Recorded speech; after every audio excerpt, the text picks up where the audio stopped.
Welcome to the Learning Pines YouTube. We hope this video helps. You start by confirming power and backup options so you won't lose data. Once charged 10 minutes, locate your model.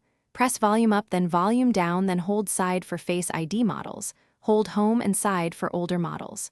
Press firmly and keep holding until the Apple logo appears.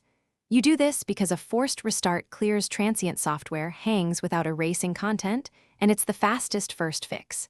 If it restarts, test responsiveness and proceed to app or system checks.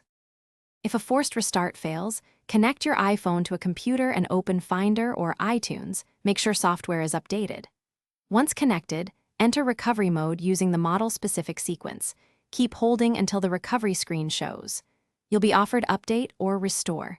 Choose Update to reinstall iOS without erasing data.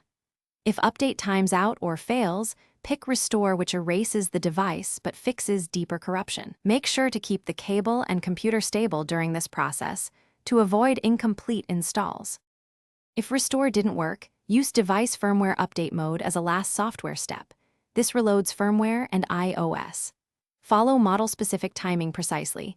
DFU bypasses the bootloader and can fix severe firmware issues. Once completed, restore your backup and confirm Touch, Face ID, cameras, and sensors work.